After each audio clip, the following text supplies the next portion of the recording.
When Bruce Catton discovered Colonel Ely Parker's lost diaries, he realized that everything we knew about Ulysses Grant was completely wrong.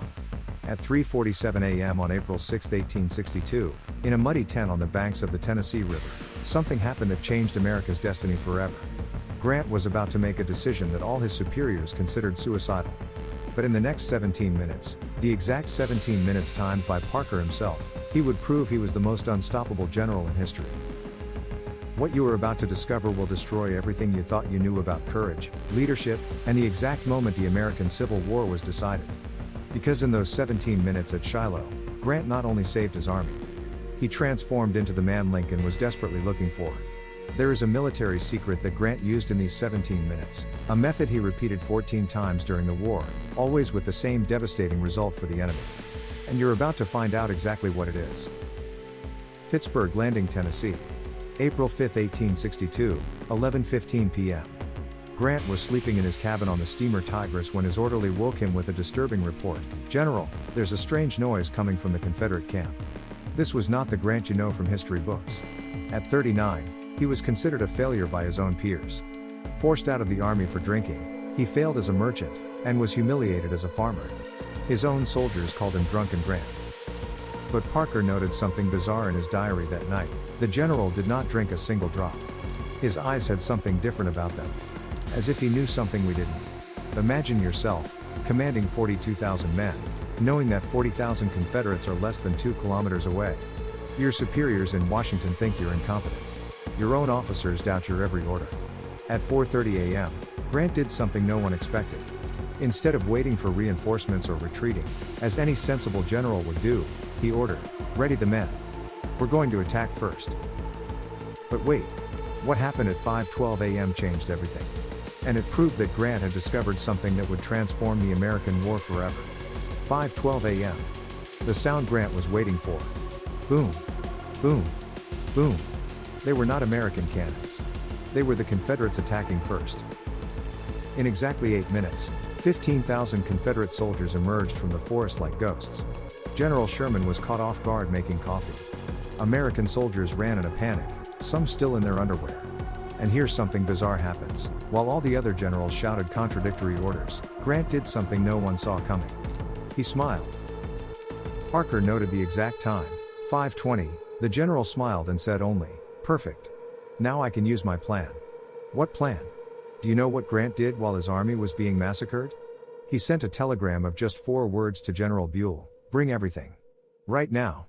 Because Grant had discovered something that would change the war forever, the principle of inverse advantage.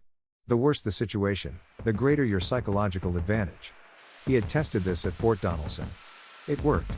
And now he was about to apply it again. What happened at 6:05 a.m. will leave you speechless. Because it was at that moment that Grant proved he wasn't an ordinary general. He was something far more dangerous. 6:05 a.m. The situation was desperate.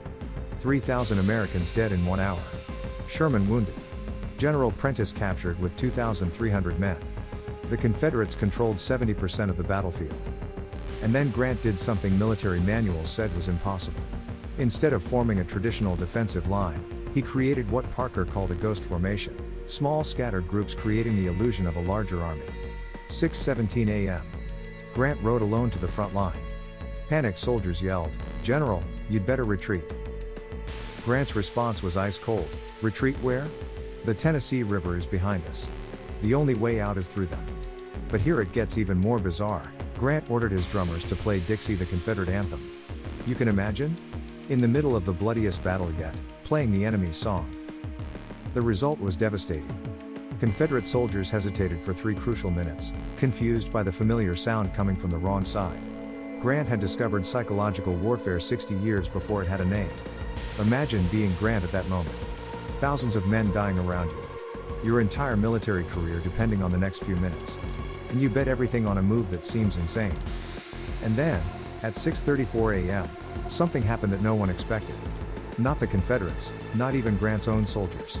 Something that would change not only the battle, but the destiny of America. 6:34 a.m. The moment that separated Grant from all other generals in American history. While General Johnston, the Confederate commander, organized the final attack, Grant did something that defied all military logic. He divided his army in 2. Half the men, exactly 18,000, were ordered to hold the line at all costs. The other half? Grant ordered something Parker described as calculated madness: attack the right flank in 7 minutes. Don't stop for anything. This move created what military historians today call the Grant effect. When you are losing a defensive battle, turn it into an offensive battle. Simple? Only if you have nerves of steel. This same strategy Grant would use at Vicksburg, Chattanooga, and finally at Richmond. Always the same pattern. When the situation is desperate, attack. Parker noted, 7:02, I saw tears in the general's eyes. Not from fear, but from something I can't describe. As if he knew this moment would change who he was forever. And then, at 7:08, with just 9 minutes left to complete the 17 that would change everything, the unthinkable happened. But the most impressive part is yet to come. Because in the next 9 minutes, Grant not only saved his army, he discovered the secret that would make him unstoppable for the rest of the war. 7:08 a.m. The final 9 minutes. Grant was riding among his troops when he heard a sound that changed everything. Bugles playing the battle hymn of the Republic coming from behind the Confederate lines. They were not Confederate soldiers. It was General Buell with 25,000 fresh men, arriving exactly when Grant had calculated. How did he know? Parker found the answer in the diaries. Grant had timed everything. From the 5:20 a.m. telegram to the exact moment Buell would arrive. The 17 minutes were not a coincidence, they were mathematical precision. 7:17 a.m. Exactly 17 minutes after Grant's first move. Confederate General Beauregard ordered a full retreat. In 17 minutes, Grant had turned the most humiliating defeat into an overwhelming victory. In that moment, Grant was no longer the failed general. He had become something the South would learn to fear, a commander who became more dangerous the worse the situation got. And here something happens that will give you chills. Because these 17 minutes revealed not only a brilliant general, but the birth of a legend that would haunt the Confederates until the end of the war. It was here that Bruce Catton had his greatest epiphany when he studied Parker's diaries. He realized that Grant had not just won a battle, he had discovered the formula for inevitable victory. Those 17 minutes created the Grant method. Let the enemy attack first, you learn their strength, use chaos as an advantage, improvise within the plan, attack when everyone expects a defense, total element of surprise, and timing is everything, every minute planned. Grant would use this exact method in Vicksburg, May 1863, 18 minutes to break the siege; Chattanooga, November 1863, 21 minutes to take Missionary Ridge, Cold Harbor, June 1864, 15 minutes to flank Lee, Petersburg, April 1865, 19 minutes for the final attack. This method revolutionized not only warfare, but modern leadership. Businessmen study Grant today. Sports coaches apply his principles. Because he proved something timeless: true strength is revealed when the situation is impossible. As Bruce Catton always said, Grant didn't win battles by being stronger. He won by being more unstoppable when everyone thought he was finished. The 17 minutes at Shiloh were not just a moment of glory. They were the creation of a philosophy that changed America. When you can't retreat, don't defend yourself, attack with everything you have. And speaking of moments that changed everything, wait until you find out what happened when Lincoln finally met Grant in person. Because there is an 8-minute conversation between them that Lincoln kept a secret until he died.